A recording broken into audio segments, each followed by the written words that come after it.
Well, good day and good hockey, everybody, and welcome back to Clear the Ice. It's late June, so why not clear the ice? We're back with a post NHL draft special here on the Edge of Philly Sports. Your boy Matty B, along with the rest of the Clear the Ice staff and group. Big Mike, what's going on? How's your summer been so far? I'm good, Matty B. I just worked on my tan today, and got back in time to get you guys. Awesome. And then, of course, Big Al joins us as well. Al, nothing says late June than the NHL draft.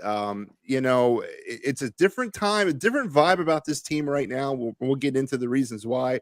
But do you feel a difference between the Flyers the last time we spoke at the end of March when we abruptly ended it to get into the Phillies, or am I just feeling nostalgic for hockey? But is there a real vibe or buzz about this team right now? When the music played, I got excited because, to be honest with you, when that music played in the past, I got nauseated because I knew it was coming. But ultimately, no, there is a vibe, and it's not like, oh, this team's going to be good next year vibe. Oh, they're going to be real contenders next year. This team kind of is at hit rock bottom, so the only way to go is up, and so far they're doing what we've been wanting them to do. So, to the point I kind of look at it like Howie Roseman did a little bit when he started drafting differently. I know I love bringing him up when you're on the air with me, but when he started drafting differently, doing everything we asked him to do. So it's nice to see an organization that kind of listens to and obviously see what's going on and not trying to hide behind a retool, and knows, and not worrying about the now, but worrying about what could be the future of your Philadelphia Flyers. Absolutely. And getting and speaking of retool, let's bring in Pat from Pat the Golfer here. Pat, listen, you were probably the biggest. You're the biggest flip flopper I know, and I'm just going to put it out there that way because it's with love and respect that. Yes. Last summer around this time, you were about to bang your head off the wall because the Flyers were not going to be major in on the Johnny Hockey thing. Then we talked the retool, but of course, as events unfolded, Chuck Fletcher was mercifully fired. And then the Flyers went in a whole nother direction with Daniel Briere as the new GM and Keith Jones as the new president of hockey operations. And one of the first things Daniel Briere said was, the hell with the retool. This is a full-blown rebuild. Pat, have you wrapped yourself around the rebuild, or are you still hanging on to the tool? Listen, my mind goes right to the gutter. But I know I'm all for the rebuild. Like you said, Matt, last year I'm banging my head. I wanted Johnny Hockey. Yeah. I just wanted the usual duct tape, fix this, the quick fix, and let's go and let's get into a playoffs. When this team was not currently made for it. And we got called for what it was. This team was loaded with injuries with Couturier and so forth, and Ellis and all those other guys. And guys were just not making it. We're not playing good hockey. Obviously, Kevin Hayes has issues with the head coach and so forth. Just this team was just your same old mediocre team. Roll hot hockey at October and then falls apart in November. We've seen this show too many times. So this team now, again, and Al and Matt and Mike, I have been beating their eardrums. Oh, here we go with this whole former Flyer. Yeah. And but listen, here goes the difference between the old ex-Flyers and with Danny Briere. There's a thing called a direction. It's a direction. He's cleaning out the whole garage. He's getting everything. He's not just half-assing things and trying to say this is a preventable, nice where you park your car. He is cleaning out spilets. He's getting everything out of there. Old weed whackers, everything that used to go, getting rid of, putting it for sale sign, flea market if you want, yard sale, getting everything out of there, and he's going to make this garage nice where you can put your car and put it in there for a long time. There's a direction. Keyword, direction. This is what I've been wanting for this Flyers team. Okay, if we have to knock out everything out and suck for a few years, and you're going to tell me that there's a future and going by your first overall draft pick, they're already telling you, we're not for the next 3 to 4 years at least we'll be ready. And I'm fine with that. I can take a couple bad years of hockey, but at least I know there's a direction. There's a light at the end of the tunnel. There's no more, as Mike would like to say, there's no more band-aids on broken legs. We're actually going to do the whole surgery and going to fix this right. I like it. I'm okay with it. I could take to a process 2.0. I'm fine with it. Yeah, listen, and I think that I've said this before, and I think I've heard everybody in this panel say it before, that it's nice to actually be out in the open about what we are as a hockey team. No more kind of fooling ourselves. Daniel Briere, of course, the permanent GM now, and Keith Jones, the permanent president of hockey operations, and of course John LeClaire and Patrick Sharp joining the group. We're going to get into the whole ramifications of the former Flyer thing a little bit later on the show, but we came here to talk the draft. And I think we should definitely jump into the draft right off the bat. But before we do, folks, I just have to bring up one thing. The Flyers, as they entered this draft, had the 7th overall pick. But due to a trade that occurred about 2 weeks ago now, they ended up picking up an additional pick. And that was the trade of Ivan Provorov out to the Columbus Blue Jackets, a 3-team deal involving the LA Kings. The Flyers, actually, for a first trade for Danny Briere, I got to give him a lot of kudos. As you know, this was an outstanding move for him. I thought Provorov to Columbus, LA gets Hodgson, Kevin Connaughton, and they also retain 30% of Provorov's salary. We get defensive Sean Walker from the Kings, goalie Cal Peterson from the Kings, defenseman Helge Grans from the Kings, the 22nd overall pick in this year's draft from Columbus, a conditional second-round pick from Columbus next year, and a second-round pick from the Kings next year. Boys, right off the bat, I mean, I know I was very pleased by this trade. Al, how did you feel about this first trade of the Danny Briere era?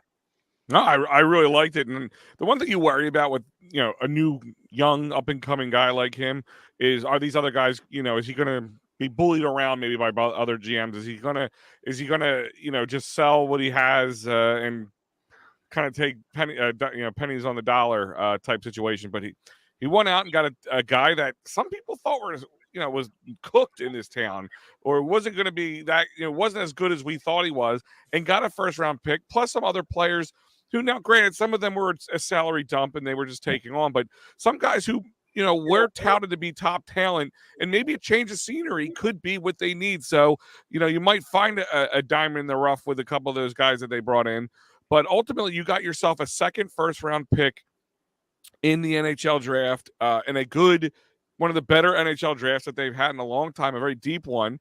And you're able to come away with a key player, again, not unlike Howie Roseman did, where a guy who could have went, first or second, or maybe more second or third overall, and he fell back because of, he's not going to be able to play for here for a couple of years. But time is the Flyers' best friend. So I'm enjoying what I've seen. And yeah, that trade was, I don't want to say amazing, but it was really good. Really good. Mike, next question for you. Ivan Provorov, the legacy of Ivan Provorov, as far as I think it's going to be here in Philadelphia, was just never quite met expectations. But a question I have for you is, were these unrealistic expectations placed upon this guy? I thought I know I looked at him coming, the way he was touted to me back in 2015 was a combination of Eric Desjardins and Kimmo Timonen. We didn't get neither one of that. We really didn't get that type of player. He never really rounded into that leader, that defensive, presence for us. Is this what would you think the prologue of Ivan Provorov's time here in Philadelphia was? Well, you also forgot he was supposed to have a pinch of Brian Leach in him too. Yeah, with the offense. So, Avi, Provi just stopped playing defense. That's my only issue with him.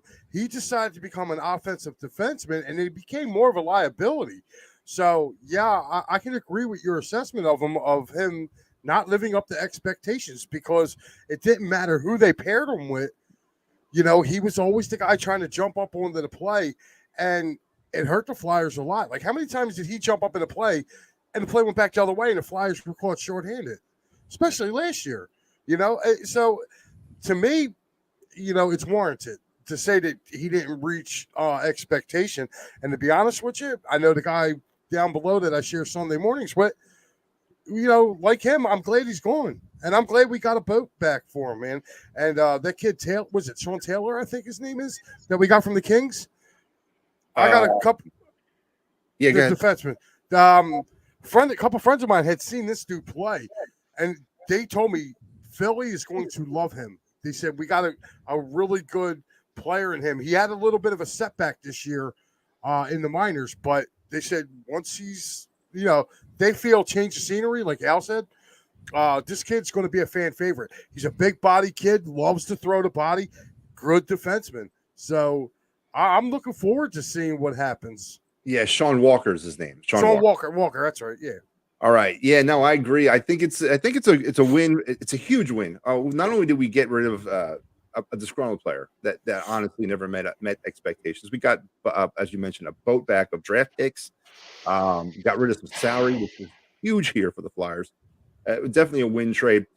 Now that leads me to this past weekend before we hop into the draft. And I know social media is what it is, and there's no escaping the world that we live in. But there was a massive leak floating out of South Philadelphia that had that was billed as a blockbuster of the most influential trade in Flyers history was about to happen, involving about half the roster, notably Kevin Hayes, Scott Laughton, Travis Sanheim, Santa Claus, and I think Gene Hart's remains. I don't know what exactly else was in this trade package, but it was a huge one heading out to St. Louis, and it was derailed by one player's desire not to come to Philadelphia, not to waive his no trade clause to come to Philadelphia, Mr. Krug. It turns out the trade was really a Kevin Hayes to St. Louis Blues for a 6th-round pick. Pat, were you let down by all the hype from the weekend, or how do you feel about the Kevin Hayes move? Well, you know what, you bring an interesting point, Matt, because when this all leaked out and I'm seeing all the Twitter reaction and all this stuff, I was covering the Union, and the guy who sitting in front of me just turned around on his phone. He's like, look. And I read into it, but I said, let me go to NHL.com and see if this thing is for real. And nothing was being posted. So then I'm like, this is not a good look on the Flyers front office already. Someone's out there making leaks that nothing's official yet. So I'm kind of scratching my head. But like you said, and then you eventually move on from Kevin Hayes, which I was okay with. But first of all, you have to find out who's spreading the rumors around and get rid of that guy. And then, but when they eventually moved on from Kevin Hayes, I felt like it was, like you said, Matt, on your show, it was something they had to get done. And I was okay with it. I'm okay again moving on from the Kevin Hayes project. Okay, he didn't have the best relationship with his head coach. That was already leaked out during this regular season. And two, I didn't think he had the best of careers right now. He was actually trending down. This was actually one of his better, as far as assists, this is one of his better years. But I mean, as far as production and goals, he was not, answering the bell. So, again, this is all for the better of the good. Okay, you're bringing in guys who your draft picks and guys who you want to tank. You want these guys not to be so productive because you want to stink for around. You don't want playoff guys. You want to stink. You want to keep on stinking. You want to be in this high draft picks for the next 2 to 3 years. Because then when this all collaborates together, you want to be a contender.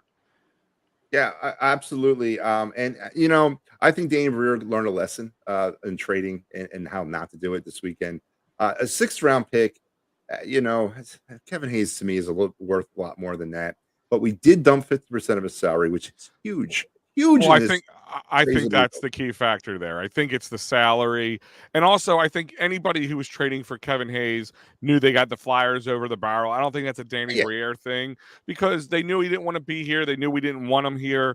So you're not going to pay top dollar for Kevin Hayes. He's 30 years old.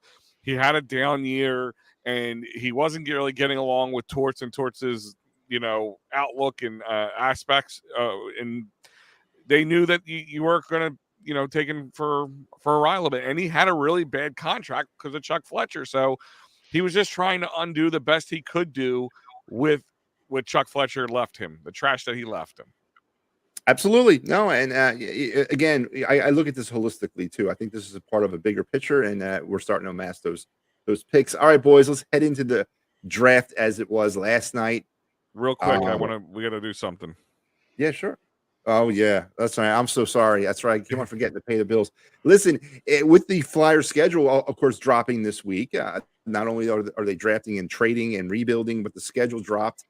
There's no other place that you need to look other than Sherry's Ticket Town for great Flyers tickets, among other things that they have here. Sports, concert, and theater venue tickets at www.sherrystickets.com.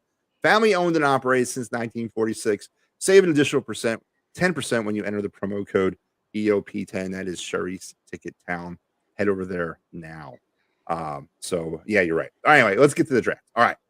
With the first pick, the Chicago Blackhawks had the number 1 overall pick. Did anybody out there think that the Flyers were able, or anybody was able to kind of pry that pick out of the Chicago Blackhawks clutches? I'll start with you, Al. Al, would you have listened to any offers as the Chicago Blackhawks GM for taking that number 1 overall pick? Yes, I would have listened, but no, I would have not taken any of them. I mean, you would have to sell your entire organization. Like, the Flyers have nothing. All right, fine, you can have our first round pick for the next 30 years. Like, you would have to do something. Like, it would have been something ridiculous. I mean, I was talking about this with Joe on Wednesday night's show, and I said, you know, like, you hear the term generational talent thrown around a lot in certain leagues. In certain leagues, it's loosely thrown around. I use the NBA as an example. They threw that word around a lot, and guys tend not to fizzle out and not be that. Football's probably a little bit next on that one. But in baseball, but in hockey, when they throw that word around, it tends to mean this guy's going to be a good player. I can't really remember the last time somebody was touted as high as this guy was and really didn't turn out to be a really top-notch player. Yeah. So yeah, like, and for a team like Chicago, I mean, they're in the same boat as your Philadelphia Flyers. They are building assets. And that's where you start. Like, if you can have a generational talent, the next Johnny Hockey, the next Sidney Crosby, Wayne Gretzky. Yeah, I mean, if you can have that, I mean, look at the Flyers. What they had to do to get Eric Lindros back then. And they had to sell the boat to get it. So, which ended up hurting them in the long run. But yes, I would have listened. And unless somebody offered me something outrageous, I probably wouldn't have taken it. I agree. And Connor Bednard was that generational talent that was selected with a no-brainer. Honestly, they really didn't have to actually go through the whole rigmarole of walking up to the stage. They should have just mailed that thing in and gone on to number 2. But they had to get the commercial time in. Yeah. I guess he's got to put his sweater on. But Connor Bednard is now a member of the Chicago Blackhawks. Mike, my question for you is this: why do the Chicago Blackhawks get to have Patrick Kane twice, and we get to have Patrick Kane never? Well, what's the problem here, Mike? They don't like the Flyers. Come on, man. Do you know the NHL don't like the Flyers? They've been hating us for 40 years, man. All they had to do was stick their hand inside there, man. They felt the cold envelope. They got the number 1. Luckily the ping pong ball lands on there. Come on, man. Did you really not think Bedard wasn't going to end up on an original 6? He's a generational talent. He's going to an original 6. So, and the stinkiest one was the Blackhawks. So, look, it is what it is. I don't ever believe in any of those ping pong balls. Even when the Flyers got number 2, I was like, yeah, okay. I was like, they felt sorry for us that year. So, yeah, I don't ever believe in that draft process, because to me, I just feel like whoever they want the face of their, the new face coming in every year, they're going to put them where they want to put them, one of these years it'll be us, just one of these years, but it wasn't this year. No, it's only been one time in the entire team's history they had the number 1 overall pick once. The entire 58 and 9 years that they've been around, one time Flyers had pretty crazy. Well, hey, you know what? It's coming. He's got to look at it like that. Yeah, but listen, they could have been a lot closer if they didn't feel like going on like a 7-game win streak at the end of the season. And I thought about that, and we've talked about this on this show about the importance of, or not importance of, winning all season long. And there's people out there outwardly rooting for the tank. I was one of them. I ain't gonna lie. I mean, it didn't make no sense to me for them to keep winning. I know it was what the overall intent was, but I didn't like it either. But 7 overall is where we stood. Bednard went 1. Then number 2 with the Anaheim Ducks. They messed up bad. They didn't draft Fantilli. They went ahead and drafted Carlson. I was which really left- shocked on that one. So was I. A Swedish player never really translates that well. It takes them a little longer coming from the Swedish leagues into the National Hockey League because of the size of the ice, the speed of the game, and all that. So just don't really get the pick by the Ducks there at number 2. Fantilli goes number 3 to Columbus, which I think is a huge move for them to pair along with Johnny Hockey next year. Yeah. But then after that, you kind of go into a little bit of I would say those top 3 players are NHL ready now. But then after that, you're looking at more of a projects in a couple years down the line. And that leads us to the Flyers and their first overall pick this year. A Russian forward by the name of, what is it? Matitov Michkinov. I have Matevi Michkov. Why can't they be like I Mike? think we all got their own names. Matt V. Michkov. Let's go There with you this go, Matt V. Michkov. Michkov. Double M. The second touted player, second strongest player other than Connor Bednard. He was the most talented player with the exception of Mr. Bednard coming out of the KHL. Of course, there's some geopolitical issues of why this guy might have fallen down to 7, as well as some contractual issues that we'll talk about here in a second as why he went down to 7. I'm gonna go down to Pat first. Were you surprised by this selection, or Pat, are you kind of in that rebuild mode now too? And I'll just kind of wait and see where we lead with this guy. There's no sense in rushing him along now. We don't really need him now. How do you look at this pick for the Flyers? Like I said earlier, direction. I'm all for the rebuild. This is great. This is the great pick. By taking Double M, that's what I'm going to call him. Taking him because he's not going to be ready to come here till 26. It's 3 years from now. So like I said, Dane Breyer is telling us now we have 3 years to at least till we start bringing this kid over, who's obviously on paper the second most talented offensive weapon in this draft. So don't rush him here. There's no point. Give it a couple more years when most of these old guys are going to be, the Crosbys won't be here no more. The Alex Ovechkins will be retired, and then you can start bringing in a swarm of the young talent that you have now required for the next 3 years, and they'll be all here, led by Double M. Al, when you saw this pick, and obviously, again, I think the big preference here is it's not a pick for today. It's not even a pick for tomorrow. Were you disheartened at all? Were you excited? I mean, where were you feeling when this pick was made? I think it's the perfect pick for the Flyers in the sense that I said this earlier, time is our best friend. There's no rush. We don't have to go out and sign any big names. We know that this is a rebuild. So yeah, for the Flyers, it makes total sense that they would pick him. I honestly thought he might have went to right before us to the Coyotes, but I was surprised he fell back to 7. He is touted as being the second best player in this playoffs, and with a guy like Connor Bednard in front of him, that's a big say. It means he's probably number 1 overall in many other drafts. So again, I kind of likened it to Howie Roseman earlier in the draft when he got a guy that fell back because he had some issues, the geopolitical issues, but he's going to be playing in the KHL, which isn't a slouch. He'll still be 21 years old by the time he come out of the KHL.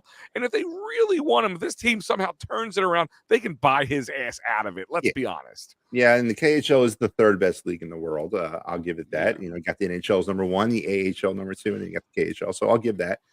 Mike, do you echo everyone else's sentiment, or how do you like in this move here by the Flyers at 7? I was doing backflips because that's the guy I wanted. I feel like he's a guy that they can build around, and with all this money that's going to be coming off the books for the Flyers, it really kind of opens up later on down the line. Plus, it gives this kid time to develop his game. Like you said, the KHL is probably the 3rd best league in the world. So, and you take a look at all the people that came out of that league. Like, people over there are comparing him to Ovechkin.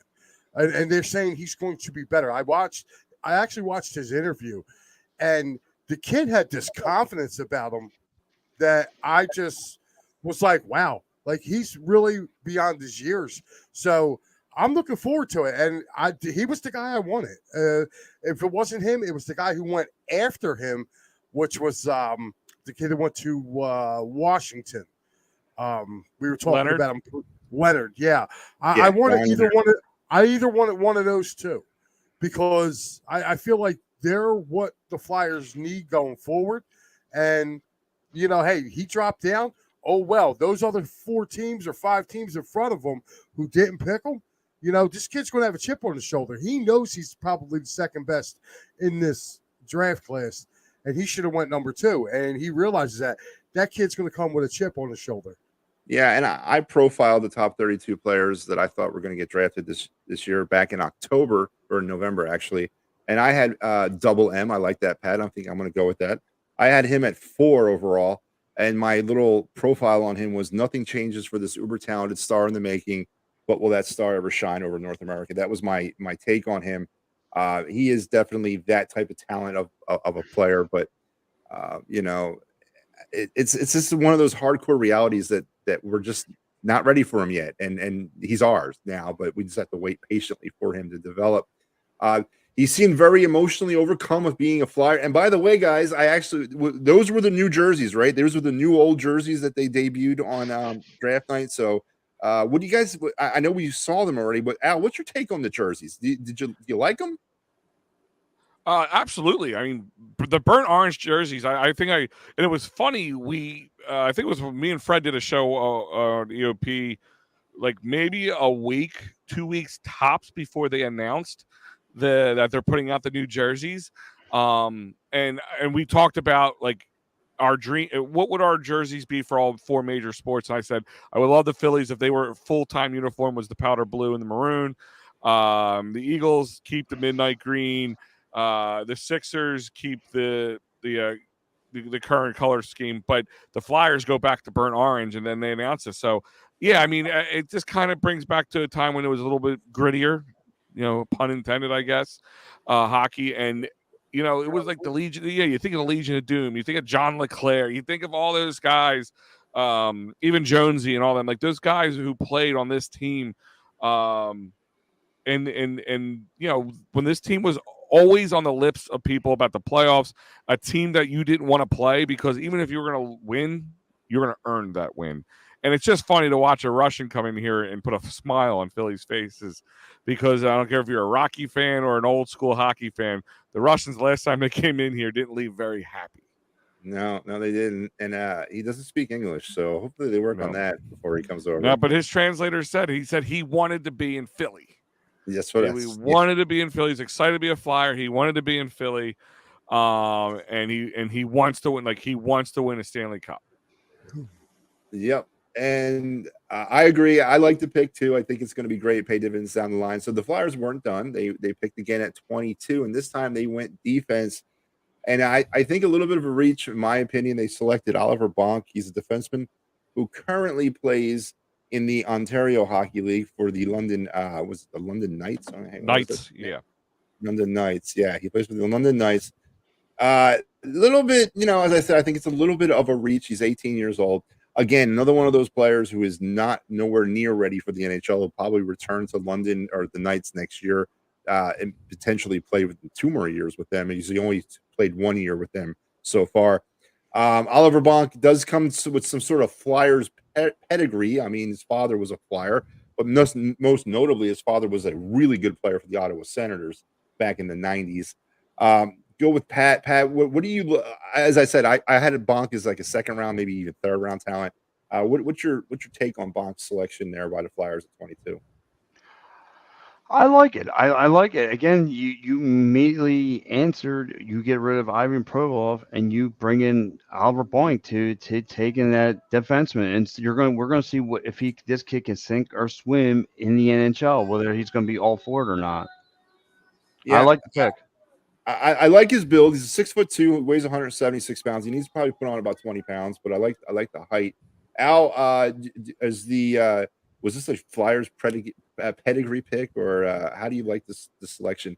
Let's talk more like the position first than the player. I mean, Do you think going defense at number 22 was the right thing to do? I know Jonesy mentioned building from the blue line out. So what do you like about this pick? Well, that was kind of where I was going to go with it. You knew that the blue lines where they were going to start, and the blue lines were where they went. Yeah, maybe a little bit of the Flyers pedigree. They had some insider information talking to Bonk and talking to anybody who was working with Bonk, and they saw something like, hey, listen, get him before you can't get him, because he's going to be kind of sneaky good. I don't know. We won't know. This is one of those things we won't know until time comes. But a 6'2", 180-pounder guy. I mean, he's a big guy, and I think what they've been, what they're trying to do, is, kind of build up that speed, but strength is as important, because they went from bullies to speedsters, but they never really found that equal medium, and maybe this is the start. Yeah, Mike, what about you? How do you like the selection for the Flyers at 22? I like it, and a little different from your perspective, Matty. I look at it as this kid's he's a second generation guy. I kind of equivalated to my wrestling. When you have somebody who's a second generation, they've been around the game all their life. So I think it's not going to take much time for him to develop. I think he'll take the right steps, but he's got that pedigree. Bonk was a really good defenseman, and I'm pretty sure. I mean, when your dad's played over 1,000 games in the NHL, and he's a multiple-time All-Star, a couple times he was runner-up for Norris Trophy, or not Norris, the defenseman trophy, best defenseman. He comes with that pedigree, so I think he'll understand it, and I think it was a really good pick for them if Jonesy wants to build him out. Plus, he, like you said, he's a big body. He's only 18. He's going to grow into his body. Let's see this kid when he turns 21 or 22, and he adds another 20, 25 pounds on him. Now, people are going to be keeping their head up going across that blue line, which is what I love, and this is what the Flyers have been missing. Really, the last guy that they had that was really hitting anybody was Gudas.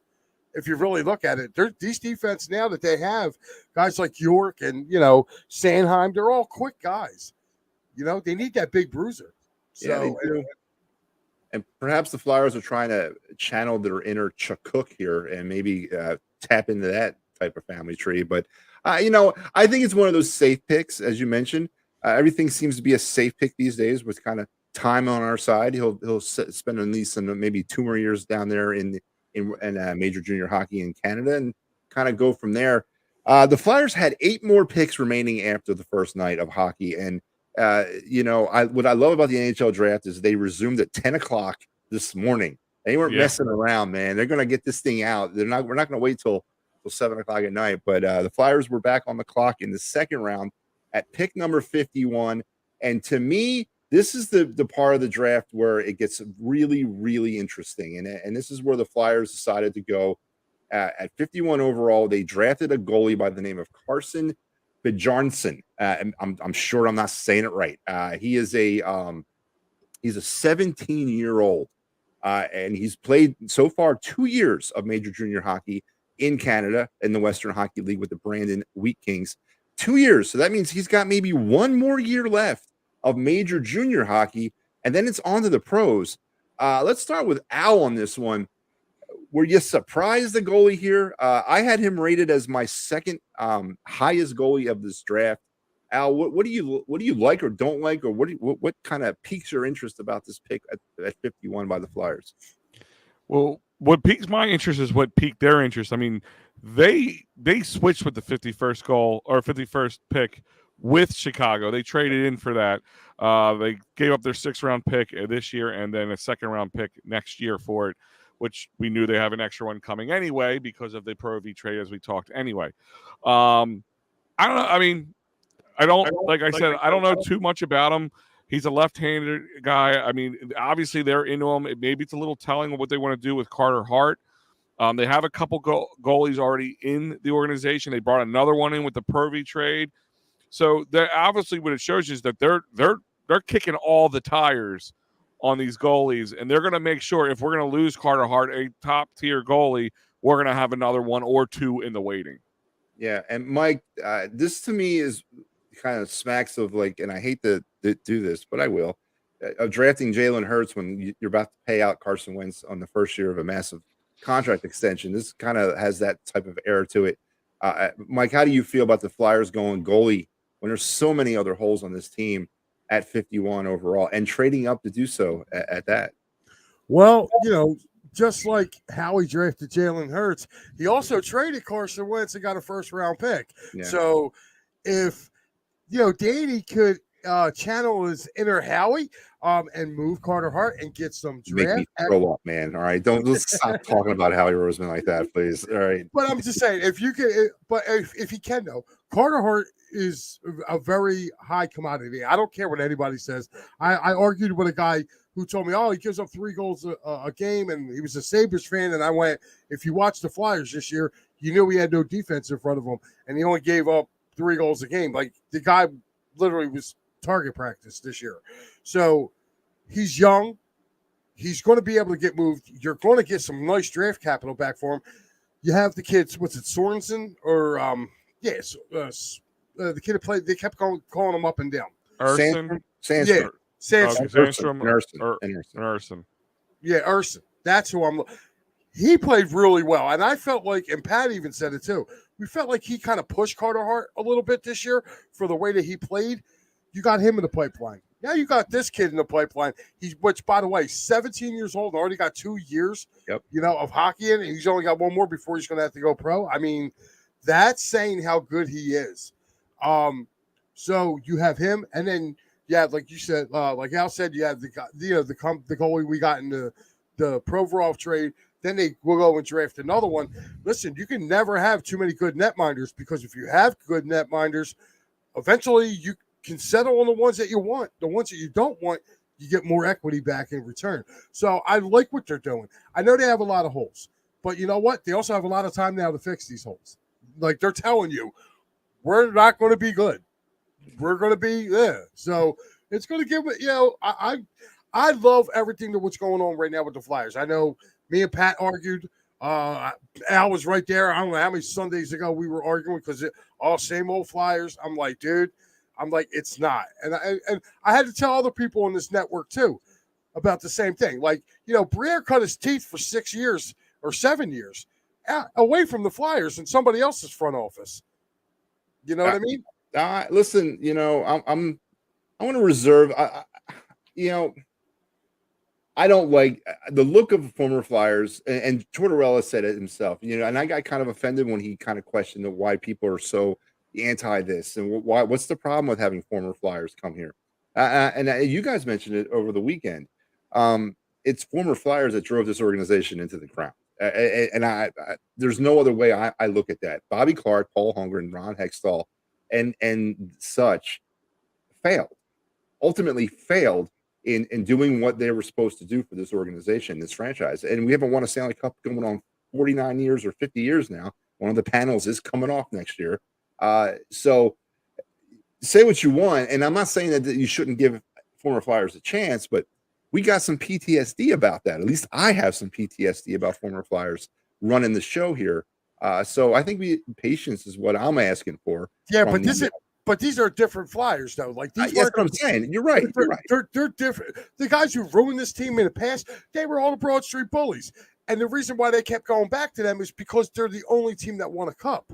So I like the fact that, but I mean, if you look at Jonesy has been around the league. Yeah, I mean, he was, he was our commentator, but like, he also did national stuff, and he also had ins with everybody. So all right, if you're going to trust him to be the president, that's fine. I like the fact that they brought Leclerc and Sharp in because, like I said, both of them have connections outwards, and they're going to be looking at the stuff inside.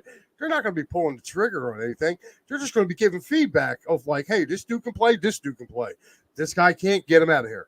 Yeah, so, I mean, why not? Give him a job. I mean, as long as they can prove that they can do the job, like, give them a chance. I don't care that they once wore the Flyers orange and black. As long as it's nobody from that Bullies team. Like, I don't want to see the Hound ever become general manager. I love the guy.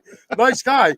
I just don't want no more I don't want no more bullies. No more Bob bullies. Kelly as the GM, huh? No Bob Kelly. All right, so I love Bob. I'm actually And actually, do you want in 1 second, real quick, I want to remind you that this is also brought to you by PhillySportsTrips.com.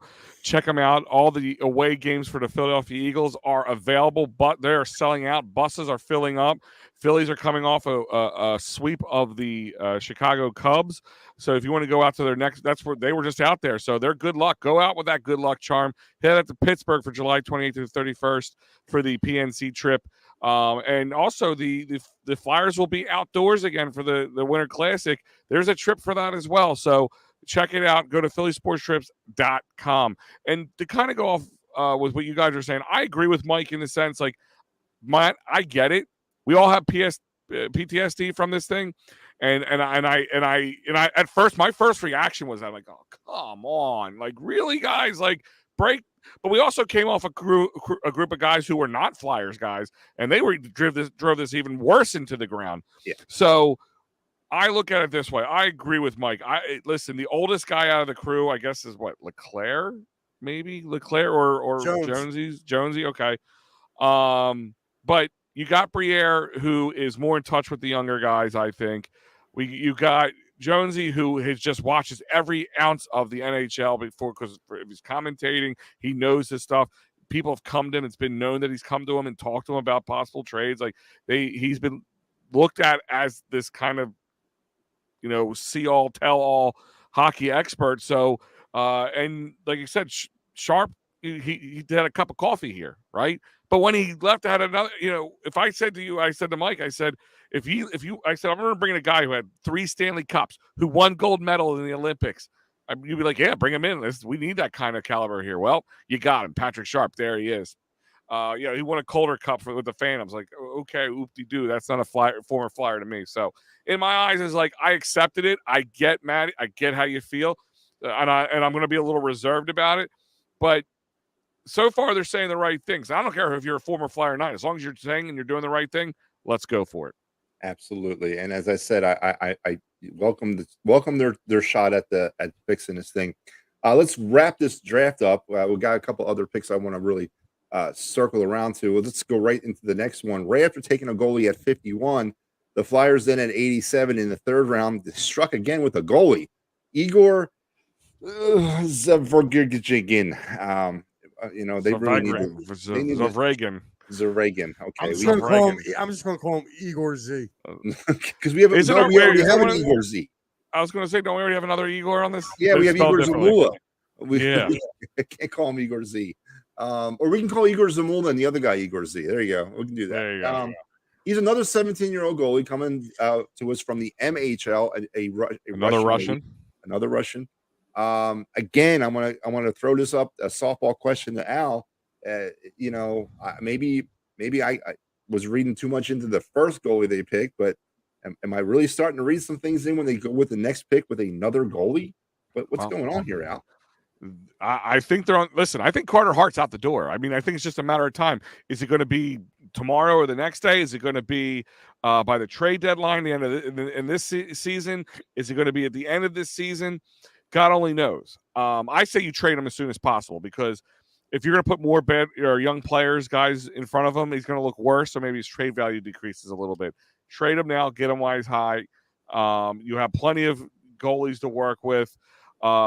Back-to-back goalies, a little surprising there. It's the second time they had a Russian goalie in the franchise. And the 14th time the Flyers drafted 2 goalies in the same draft. So, yep. We'll find out. We'll see what this is. Like, do they see him as a good backup to Carson? I don't know. Maybe they're going to be selling. Maybe they have more trades coming there. Maybe some of the other guys we've talked about, Ursan and Sandstrom, maybe they're trade pieces. We don't know. I mean, they might be, like I said, it could be a Sam Hinkie style asset stocking type situation. So they're going to need more goalies to do so. So time will tell. Mike, I'm going to ask you again, is this a harbinger of things to come for Carter Hart? Yeah, he's going. And don't hold back, Mike. No, I'm not. I think, you got, it's obvious. Like, if you're stockpiling goaltenders, you're trying to see who's trying to play and who can play. But then again, like, stop and think about it just for 1 second. Just maybe They looked on the board, and that kid was the best player available. And they just went, okay, we're going to take him. He's the best player available. What they don't have nothing to lose. So, like I said, the more you draft, the more they can get back. If this kid turns out to be a player, you can move him. Yep. So he's kind of in the same boat as the second round pick. You know what I mean? So they're just looking to try to stockpile as much as they can, which to me is what we've been clamoring for. We've been saying there's no young talent in this system anywhere. No. So let's stockpile it.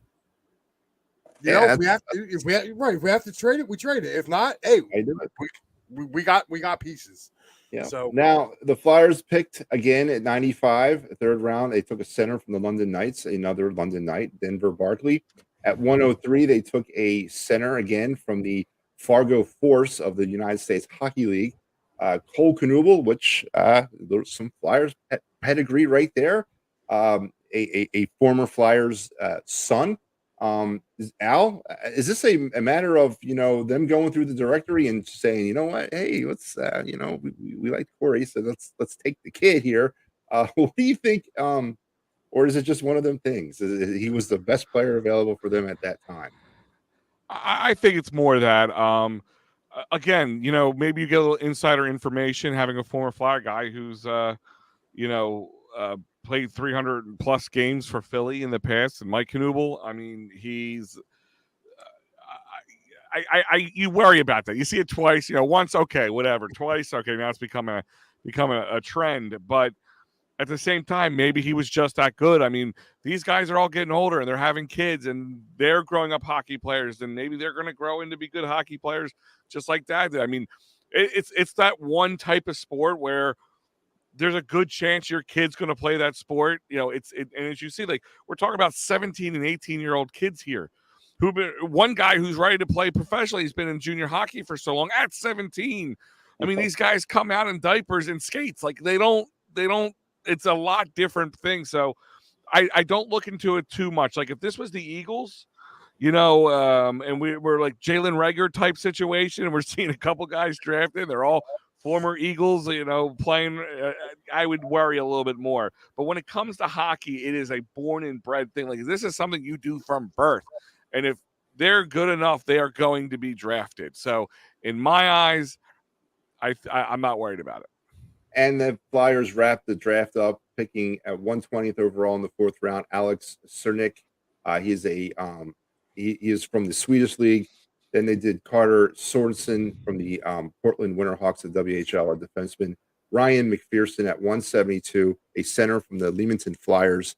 And then they wrapped everything up with the 199th pick, Mado Mann, a defenseman from the Quebec Major Junior Hockey League. Have you guys seen this individual? He looks like he escaped from prison. All right. 6'6", 222 pounds. Put that guy on skates. He's 6'8". Okay. He's 6'9" almost. That's a big boy. This has got some Ty Domi thing going on right here. I mean, this is an intimidating young man. He was taken 199th overall. He is 18 years old, has already played 3 years of major junior hockey. So he may end up with the Reading Royals. I believe also they said he has 6 kids. His pension's coming in. Yes. I mean, he is a manster, as we would call him back in the day. This is a big boy. Put him on the blue line. Yes. He is the blue line. Yeah, he is the blue line. This is like the kid that what was the Ratcliffe, Isaac Ratliff. This is Isaac Ratliff with like a lot more girth. That's how big this kid is, and he looks real mean. He looks like he puts the foil on every night. I love the Hanson brothers from Slapshot. So I mean, you see a couple guys in this draft who are tall, 6'3", 6'2", but they're all thinner. They're 200 pounds. You know what I mean? Like this guy's 6'6", 230 pounds almost. Like he is a big skate. That's a big hockey player who's not a goalie. That's a freight train on skates. Yeah, they got him listed here on his actual profile, 6'5", 242 pounds. So NHL.com has him at 6'6", 230. So yeah, it's funny because like NHL had Mishkov at 5'10", but I believe he's at 6 foot. They have him, so there's some discrepancies on some of these things. So Unless all they go told, by on skates or not on skates, I don't maybe know. that's how they're doing it. They're putting them on skates. Skates do add about about Another maybe 2 inches. 8 inches. I'd say they add. Oh, 8 total inches? No. Yeah, absolutely. I'm monstrous think? on skates. Yeah, absolutely. Yeah. Okay. All right. All right. 10 picks in all. The new era of Flyer hockey has begun. The Daniel Breer, Keith Jones era. I want to go start with Mike here.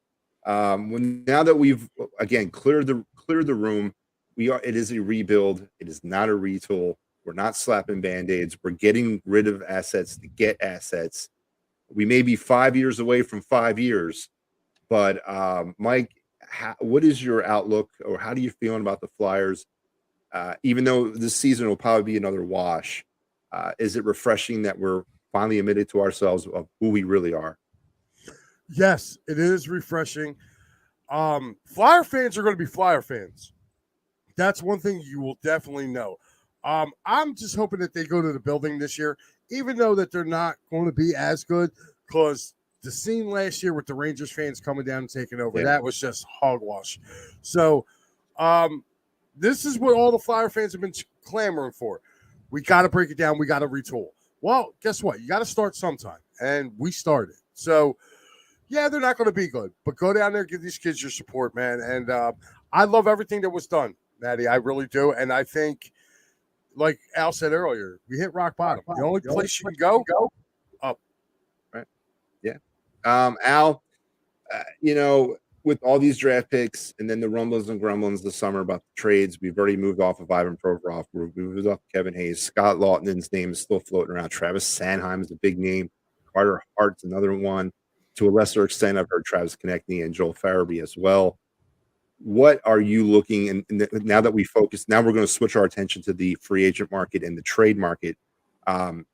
Is this roster going to be, devoid of some players that we're used to seeing around here come October 10th? I sure hope so. I really do. It's sad to say because, I remember clamoring. I felt like when we thought this Flyers team had a chance, let's bring up Carter Hart. Bring up Carter Hart, and, we can really start to see some really good Flyers hockey. I really would have loved to see Carter Hart stick his career out and see if he can really become something. TK, really good player. I'm a Joel Farabee fan, too. I really like Joel Farabee. But me and Mike kind of went back and forth on last Sunday. Mike thought maybe only 3 years away. I'm thinking 5 years is a safe bet. Could probably even be longer. But like I said, time is our best friend. It's everybody else's enemy. That's the one thing about when you're in this position. What made doing the Fightins final, or not the Clear the Ice final for all the hockey games this year difficult is because we had expectations that maybe this team could be good in the beginning of the season. They had a little tease in the beginning of the season. Every season they say we're going to retool, not rebuild. So that means that they're putting the thought into these brains of hockey fans, as Flyers fans, that there's a chance that they're going to compete. I think knowing that we're not worrying about competing, we're just going down to a game to watch a game, cover a game, just to watch these young guys develop. That's what it's going to be like. These are going to be like our little babies. We're going to watch them develop and hopefully bring us back to the good times, the 2010 era, back into the mid-90s era, where this organization has the clout that it used to have. That when people said the Flyers, it gave the other teams chills. That's what we want again. That's what I want for this organization. Unfortunately, it's not going to happen overnight. And as long as we all come to that recognition, we'll be all right.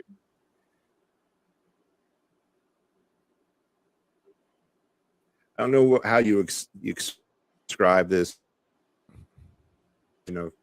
Finally, we've all come to grips on who we are and what kind of a team we are.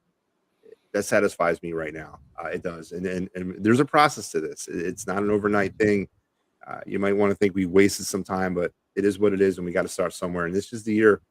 Just real quick, guys, before we say goodnight, next year, the Flyers are, if you look at their draft for next year, we have 2 first-round picks next year as well. Right now, we have the Claude Giroux pick that we got from Florida. We got our own pick, and then we got Columbus's second, and we don't have our second, but we got Columbus's second, our third, our fourth, our fifth, 2 6s, and a 7. So 9 picks next year. right now as it stands, and I'm sure that'll change as we move forward and get rid of some more players. So the future is bright, and it's going to be bright. But God, we got to get back, because there's a hole in my heart when as the Flyers have been playing the last 5 or 7 years. It's not been Flyers hockey. It's not. It's been bad, and we got to get back. And hopefully, this is the right step in that direction, boys. I really hope it is. Parting shots, Mike. Where can we find you? What's going on with Mike Lauro? And what give me your last word on this topic. You can find me on here every Sunday morning with Pat Bednarckyz. We do P&M in the AM. Along with Al. Al is our producer, so we will be there live Sunday morning. I'm also on the Out of the Box Network on Thursday nights. I wasn't on tonight, actually I wasn't on last night. Had something I had to do. But that's where you can find me right now. And my parting shot is we're at ground zero, and it's just, time to go up from here. Yeah, I agree. Al, where can we find you? What's your parting shot? And how are you feeling overall about everything in Flyerland? Right before I give you that reminder, this is brought to you by David R. Cherry, cherryinjurylaw.com, the charity firm, workers' comp, motor vehicle, personal injury, criminal law, cherryinjurylaw.com, or call them simply at 610-565-0300. Let Dave fight for your rights. Number again is 610-565-0300. And if you're in the Delco area, go to Dolan's Bar, 24 East Sellers Avenue, right off 95, right in Ridley Park, dolansbar.com. I've hung out with some former Flyers greats there, some great Flyers writers there. So if you're a Flyers fan, it's a great place to catch a game. Quizzo music, great time memorabilia. You never knew he was going to walk through the door. Go to dolansbar.com. Now, to answer your question. I'm a bad host, man. You are. We'll let you slide tonight. But kind of like, kind of what Mike was just saying, like, guys, accept, the first part of it's accepting it. All right, let's accept it. Where the Sixers were, 10 years ago, in a sense, but we took them a little while to figure this out, but we're there. And I think everybody wanted to go there. I mean, I just feel like I couldn't pick one Flyers fan who wanted to try to retool the situation. So I'm happy with the direction. I'm happy with what we have. We'll not know anything about these young guys for a couple of years to come. That's the one kind of bad part about NHL draft, the NFL draft, you can look at the first couple rounds and say, okay, here's guys who are going to play tomorrow. Yep. They're going to develop right away. But it's just like baseball. You're going to see a guy, and then you might not see him for 5 more years. Time will tell with this team.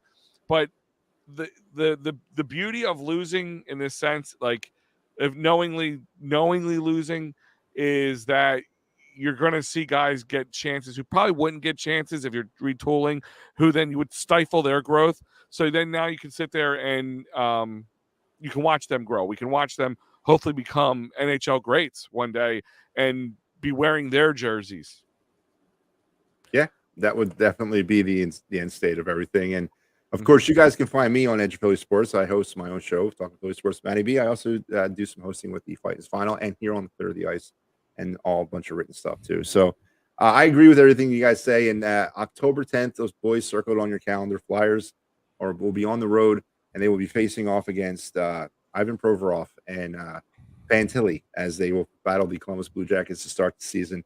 Should be an interesting game right off the bat. Hopefully they have a full roster by then, because right now we only have 18 players on the roster and need a little bit more to actually field the team here. But obviously this is the first step here, and we're going to start looking at trades, free agency signings. We'll see where people are going to end up. JVR, I'm actually interested to find out where JVR ends up. I really do, and what kind of money he bamboozles out of another team. But so look for us on Clear the Ice, potentially right before the season starts, as we will probably do a preview show. And by the way, this is the EOP schedule for the week. We are on Thursday now. Tomorrow, don't forget to check out.